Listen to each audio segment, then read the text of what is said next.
Hello hi Rusiya Shiyab ചാനലിലേക്ക് എല്ലാവർക്കും സ്വാഗതം.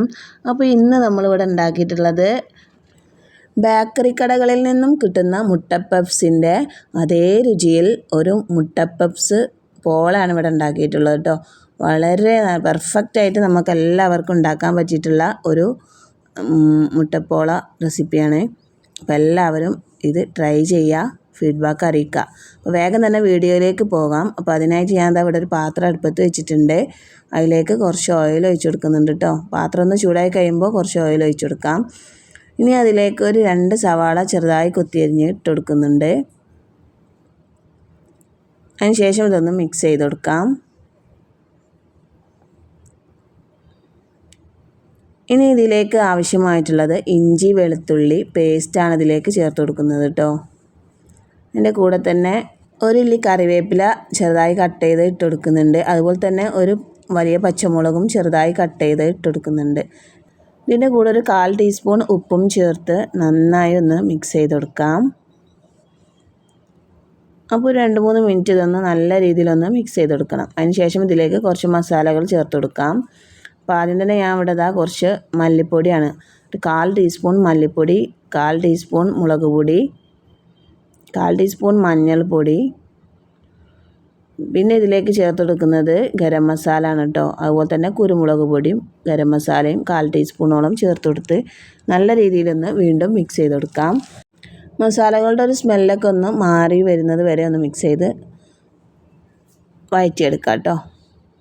ഇനി ഇതാ നമുക്ക് ഇതിലേക്ക് ആവശ്യമായിട്ടുള്ളത് മുട്ടയാണ്. അപ്പോൾ ഞാനൊരു പാത്രത്തിലേക്ക് മുട്ട പൊട്ടിച്ച് ഒഴിക്കുന്നുണ്ട് കേട്ടോ. അപ്പോൾ ഇതിലേക്ക് ആവശ്യമായിട്ടുള്ള ഞാനൊരു 3 മുട്ടയാണ് ഇപ്പോൾ എടുക്കുന്നത്. 3 മുട്ട എടുത്തിട്ട് അതിലേക്ക് ഒരു പിഞ്ച് ഉപ്പിട്ടിട്ട് കൂടെ ഒരു 1/4 ടീസ്പൂണോളം കുരുമുളക് പൊടിയും ചേർത്ത് കൊടുത്ത് ഇത് നല്ല മിക്സ് ചെയ്ത് കൊടുക്കാം കേട്ടോ. നല്ല രീതിയിൽ ഇതൊന്ന് മിക്സ് ചെയ്തെടുക്കണം. ഇനി നമ്മളിതാ ഇതുപോലൊരു പാത്രം എടുത്ത് ആ പാത്രത്തിൽ വെള്ളമൊന്നും ഉണ്ടാവാൻ പാടില്ല കേട്ടോ. കുറച്ച് ഓയിലൊന്ന് നന്നായി സ്പ്രെഡ് ചെയ്ത് കൊടുക്കണം. അതിനുശേഷം നമ്മളൊരു ബ്രെഡ് എടുക്കാം. മുട്ടയിലൊന്ന് മുക്കിയിട്ട് ഇതുപോലെ വെച്ചെടുക്കാം. അതായത് ഒരു ബ്രെഡിൻ്റെ പകുതി മേൽഭാഗത്തും പകുതി താഴേക്കാക്കിയിട്ടും നമ്മളിതുപോലെ എല്ലാം ചെയ്തെടുക്കുന്നുണ്ട് കേട്ടോ. അതിൻ്റെ ഈ പാത്രത്തിൻ്റെ ചുറ്റുഭാഗം ഇതുപോലെ ചെയ്തെടുക്കാം.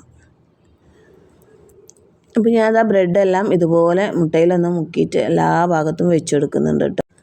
ഇനി നമ്മൾ നേരത്തെ ഉണ്ടാക്കി വെച്ചിട്ടുള്ള ഈ മസാലക്കൂട്ട് ഇതിലേക്ക് ഇട്ടുകൊടുക്കാം. ബ്രെഡിൻ്റെ മേൽഭാഗത്ത് ഇട്ടുകൊടുക്കാം കേട്ടോ. അതുപോലെ തന്നെ ഈ പാത്രത്തിൻ്റെ നടുഭാഗത്തും ഇതുപോലെ നമ്മൾ ബ്രെഡ് മുട്ടയിൽ മുക്കിയിട്ട് വെച്ചെടുക്കുന്നുണ്ട് കേട്ടോ.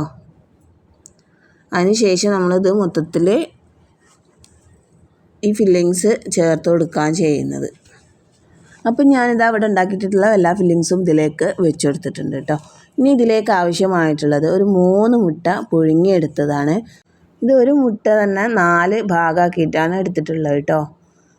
എന്നിട്ട് അതിൽ നിന്നും ഓരോ കഷ്ണം എടുത്ത് ഇതുപോലെ നമ്മൾ വെച്ചെടുക്കാം. ഇതുപോലെ മുട്ട കമഴ്ത്തിയാണ് വെച്ചെടുക്കുന്നത് കേട്ടോ.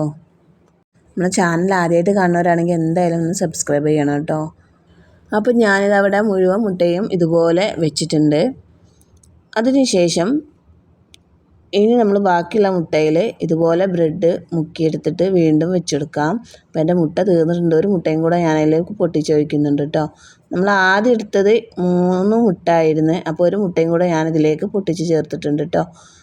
ഒരു നുള്ളു ഉപ്പും കുരുമുളക് പൊടിയും ലേശം ഒന്ന് ചേർത്തിട്ടുണ്ട്. അതിനുശേഷം ആ മുട്ട അതിൻ്റെ മേൽഭാഗത്തേക്ക് ഒഴിച്ച് നമ്മളിത് ഒരു 15 മിനിറ്റൊക്കെ മതിയാവും ഇതൊന്ന് കുക്ക് ചെയ്യാൻ കേട്ടോ. വളരെ പെർഫെക്റ്റ് ആയിട്ട് തന്നെ നമുക്കത് കിട്ടിയിട്ടുണ്ടാവും. ഇനി നമ്മളൊരു ഫ്രൈ പാൻ അടുപ്പത്ത് വെച്ചിട്ടുണ്ട്. അതൊന്ന് ചൂടായി കഴിയുമ്പോൾ അതിലേക്ക് കുറച്ചൊന്ന് ഓയിലൊന്ന് സ്പ്രെഡ് ചെയ്ത് കൊടുക്കണം കേട്ടോ. അതിനുശേഷം നമ്മളിതാ ഇതിൻ്റെ ഈ 4 ഭാഗവും ചെറുതായി ഒന്ന് അടർത്തിയതിന് ശേഷം നമ്മളത് ഫ്രൈ പാനിലേക്ക് തട്ടി കൊടുത്തിട്ടുണ്ട്. അടിഭാഗം ഒരു 2 മിനിറ്റ് നമ്മൾ വേവിച്ചതിന് ശേഷം നമുക്ക് ഇത് പ്ലേറ്റിലേക്ക് മാറ്റാം കേട്ടോ. വളരെ പെർഫെക്റ്റ് ആയിട്ടാണ് നമുക്കിവിടെ മുട്ട പഫ്സ് പോള കിട്ടിയിട്ടുള്ളത്. എല്ലാവരും ട്രൈ ചെയ്യുക, ഫീഡ്ബാക്ക് അറിയിക്കുക. ഇപ്പോൾ ഇത്രയേ ഉള്ളൂ. Okay, by.